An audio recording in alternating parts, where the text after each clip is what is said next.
Hello ladies and gentlemen, Gabester here. This is the Mythic raid guide for Kargath Bladefist.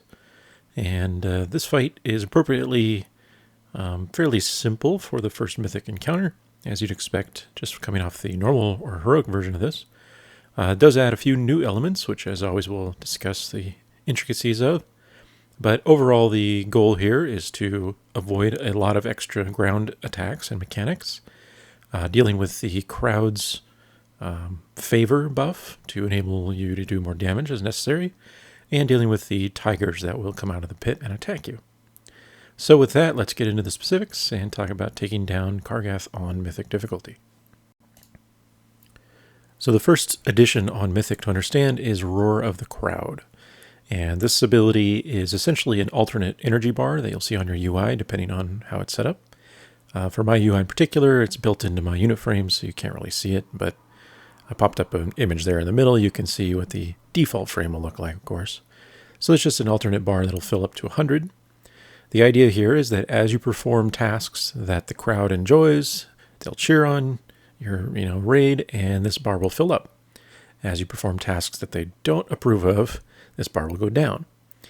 That's the general idea. So as the bar increases, at every 25 energy, essentially, you'll gain an extra 25% damage dealt to all things. So you don't get anything between 0 and 24, but at 25 you get 25%, 50 you get 50, 75, 75, and finally 100 will give you 100% energy buff. Now obviously it's difficult to maintain a maximum on this. You can't really expect to do so, but you can certainly try to build it up early, plan around that idea, so that when the time comes, you can use all your burst cooldowns and, bloodlust and all that good stuff and really finish the boss off quickly. The other thing worth noting is that this boss didn't take us that many attempts. I think it was 17 or 18, something like that. But the critical thing is that we didn't ever see a Berserk in the entire time we were attempting this. So there may be one, and therefore getting this buff pretty high is important. But we also took quite a long time on our kill, and like I said, there's no indicator from boss mods or anything that there is a Berserk, so if it is, it's certainly quite lengthy. And because of that, the focus, rather than purely on getting this Roar of the Crowd maximized, should be on some of the other mechanics while also doing a good job to get some of the Roar of the Crowd benefit. Now actually boosting the Roar of the Crowd benefit can really occur from 3 different methods throughout the fight. And at least these are the ones we confirmed. There may be others, but I don't think there are. Anyways, so we'll talk about how to go about this, but the general idea is first you can extend the duration of Berserker Rush. So while he's being kited or running at someone, the longer that you keep him in that, the more Roar of the Crowd you will gain. They'll be pleased. You can also light a tiger on fire.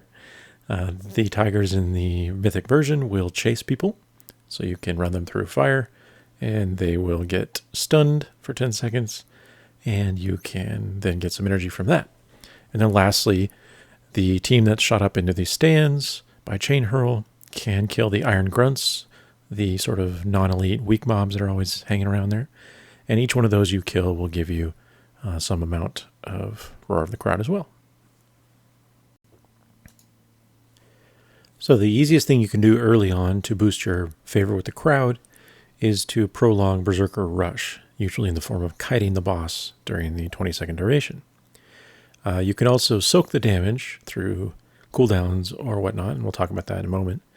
But generally speaking, you're going to want to set up some path that your raid members can frequently use to kite, at least early on during the rush.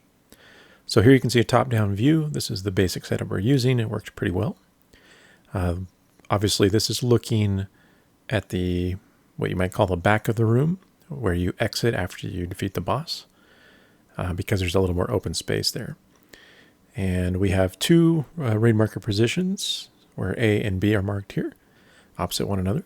And then we also have 2 markers at the far back corners of the edges of the tiger cages, but up top, of course. These are for 2 warlock portals opposite ends of the wall. So the basic idea is that when Berserker Rush is about to be used, are valid raid members that can be targeted, ranged players, will start to position themselves going toward A or B. It doesn't matter which one. They're identical, they're mirrored. They just need to be in one of the other areas. That way, if the boss is going to chase them, they can safely move him toward that A or B position without having him touch an existing fire pillar and therefore ending the Berserker Rush. So that's why those positions are as they are. They go between the topmost pillar and the two side flame pillars, as long as the player that's kiting is careful. Now the boss is pretty slow early on, so you kind of want to slow down and wait for him to get toward you. Then you hug along the wall on the outside of the cage, get to the Warlock portal. Once it gets close, click it, you port over the other side. So if you're going from A, you go, of course, to the portal top, portal across, then you hug the wall, go back down to the B marker on the opposite side of A. At this point, you're going to have about half of the Berserker Rush duration over. So it'll be around 10 seconds left in the 20-second duration. And this is when we decided to use outside cooldowns, which is Hand of Protection from a Paladin. So taking a look at the actual raid here, you can see this in action. We've got the boss in the middle with arranged potential targets toward the skull, which is B, or the orange, which is A for us. So it targets one of our druids, and he goes along the side towards skull, waits for the boss to get close, portals. Then when he gets to the other side, he waits by the other marker, receiving a Hand of Protection from a Paladin when the Berserker Rush duration is under 10 seconds, since Hand of Protection has 10-second duration. And then they just stand there. So here you can see it again. Just to be clear, the boss did a little jig there, which I'll talk about in a moment. And you can see the boss does get faster as he goes, but he's still not super fast, even halfway through. And then once Hand of Protection is out, your player that was kiting should try to do their best to give a little space in the backside of the boss there. That'll allow melee DPS to attack even while they're standing stationary. The goal here is, as mentioned, it allows you to avoid the fire pits the majority of the time. If you do a proper kite, you can go around the outside and go between the two, the back one and the two on the sides. So that is a basic idea behind the kiting for Berserker Rush. Now, if you don't have all these tools, for example, if you don't have Warlock portals, you don't actually need them. You can use other movement boosts. A lot of classes can actually do it on their own. It does help to have the portal because you can wait till the boss gets around that particular side, the back side of the Tiger Pit, before you portal. This will prevent him from pathing through the center in case you have a fire, backfire active at the time, like we did there with blue. But if you don't have that, it's perfectly fine. Like I said, you can just use movement boost abilities to go along the back side of the room. So feathers or other raid sprints, outside cooldowns, monks can give it other people, sprints, all that good stuff. And Hand of Protection at the end. Again, if you don't have Hand of Protection, you can use other more personal raid personal cooldowns, Ice Block, the deterrence from hunters. I can't think of all the stuff. Dispersion, Shadow Priest, any of that stuff will work. The point is just to delay it as much as possible. If you can get the full 20 seconds, that's great. If you can't, it's perfectly fine to do 10 or 15. And early on we were just trying. We could just, sometimes like later in the fight even, we would just do 10 seconds of kiting or a little bit of kiting and then just run them into the fire as you normally would. So you don't have to get the full benefit of it. It doesn't increase exponentially the longer you go. It's just a linear, curve. So for every 1 second, you gain 1 favor, for example. I don't know the exact ratio, but that's essentially how it works. I also want to briefly mention that Berserker Rush is a little bit finicky. You have to be careful, particularly when you're doing these long kites, because a lot of things can cause it to stop working as you would expect it to. For example, if you use moves that will lower your threat in some way, Feign Death, for example, is a great obvious one. It can often bug out the ability and the boss will start chasing someone else, essentially. Likewise, if somebody happens to die from the Berserker Rush, they stand in front of it, but they're not the actual valid target, or even if they are, for that matter, he will also switch targets there. So Essentially, if anything just goes wrong out of the ordinary during the cast, then it will screw up. So you have to be very careful with that. So next we'll talk about the tigers. These are obviously new to Mythic. They're no longer just hanging out in their cages. They actually want to come have a little fun. So pretty infrequently, but throughout the fight, a tiger will spawn one at a time and from one of the cages and engage the raid. It does this by using the On the Hunt debuff, which is just a fixate that's cast on a random raid member. And while it's chasing that player, if it gets into melee range, it will one-shot you and eat your face. However, if you run a tiger through an existing fire pillar, it will become inflamed. And this is a 10-second disorient effect. So essentially the tiger just runs in a small circle and doesn't do anything. It also will increase the damage taken by the tiger for 10 seconds by 50%. The tigers have a little over 8 million health, so they are not out of the question to kill, but there are two divergent strategies in terms of how raids choose to handle them. Given that this was our first kill on the boss, we decided to go with sort of a test method of killing them off, and it ended up being the kill of the fight, the actual victory. So it certainly worked pretty well for us. But there are a lot of raids that also choose to simply ignore them full time. And I think if you have an exceptionally high DPS in your raid, you can sort of ignore the tiger because the boss will theoretically die before it matters. But if you have slightly lower DPS, which we do, then you may want to actually kill the tiger off. But the basic idea, as I said, is when it fixates a random player, it'll be a ranged person, they should force the tiger to run into a fire pillar. This will also increase your favor with the crowd pretty significantly.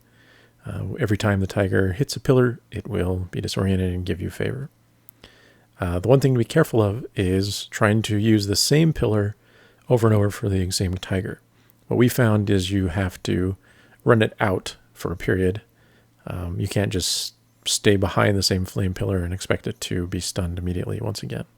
So because of those complications, like I said, we found it was easier to sort of kill them off. Now, it's difficult for melee to attack the tigers because they're typically going to be in flame, but range can do so quite easily. At the very least, you want to make sure all your dot classes are dotting them up because they do need to die eventually if you take too long, as new tigers will emerge and fight you. But if you want to focus them like we did, the best thing seemed to be just to have all your ranged DPS and purposely switch to the tiger when it becomes inflamed during that 10-second extra damage taken period. And between those periods, just the next person that's being fixated would kite it to the next pillar. The final new ability for Mythic is the Flame Gout cast, which is used by the fire pillars every 5 seconds. And this shoots just a ton of randomly targeted little bolts of fire, and obviously they do moderate damage when they hit. So this is, believe it or not, the most dangerous part of the entire encounter, because if you allow a lot of fire pillars to be active at once, the number of things that are going to be shooting out at any given time is extremely high. And while they can all be dodged for a competent player that's moving almost constantly, it's a lot of lost, damage DPS time, particularly for melee DPS, if you have a lot of people there.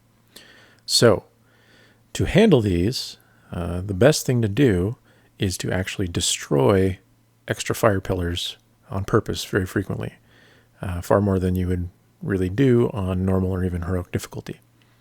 You can do this at any time simply by dragging the boss into a fire pillar, as you see we're doing there. So the important thing when you're learning this fight is to kind of get used to the pattern, how many fire pillars spawn before, Berserker Rush happens or before another tiger appears and so on and so forth. And to be quite honest, we didn't get enough attempts in to figure that all out and be able to give you an exact guideline. This happens and this happens and this happens. But you can sort of get a feel for it just by practicing a few attempts. Like I said, the basic idea, though, is to always give yourself 1 fire pillar minimum when you know that either you need to use it for Berserker Rush, if you're no longer doing any kiting shenanigans and you just want to get rid of the Berserker Rush, or you have a tiger that's going to spawn soon or is already active. If either of those cases are true, you need to save 1 fire pillar, but you only need to save 1 total. The fire pillars also have a duration after which they will expire on their own. So, if you have multiple fire pillars up, it's generally in your interest to get rid of the one that's the newest spawn. And that way, the older one will eventually despawn on its own, and you don't have to worry about dropping that one. So here you can see, for example, a little bit of a risk time because we had someone kiting and there wasn't a pillar for that person to run the tiger into. But the tigers are not that fast, so generally people, if they're playing smart, they can, in these emergency situations, just kite a bit until the next pillar appears. They're pretty frequent. But generally speaking, you want to just, like I said, get into that habit of forcing your tanks to remove fire pillars that are extraneous. And this will prevent a lot of otherwise potentially high raid damage from all the little gouts that are shooting out. The last thing to discuss briefly is the Spectator Team, which mechanically behaves identical to the normal version, or normal and heroic, except I wasn't up there, but the enemies up top seem to frequently use a very heavy snare on the raid members up top. So you may want to send a couple people up, particularly your tank, that are capable of high movement ability. This will allow you to quickly gather up a large set of the spectators up top without spending all your time just slowly running from being snared. So we have our monk tank going up with our holy paladin, and between the two of them, they can provide quite a bit of movement boost for our tank who can gather stuff up. We also have been using a hunter in addition to 2 heavy AE melee DPS, so that melee do most of the killing once the time comes, but our hunter is then able to use a lot of misdirect at range for the spectators that are at the other direction of the room, so they can sort of aggro those quickly and get them misdirected onto the tank, and then they can kill them off up top. So other than the snare, it didn't sound like it was much different. Just generally be careful of the bombs when the mobs die up top.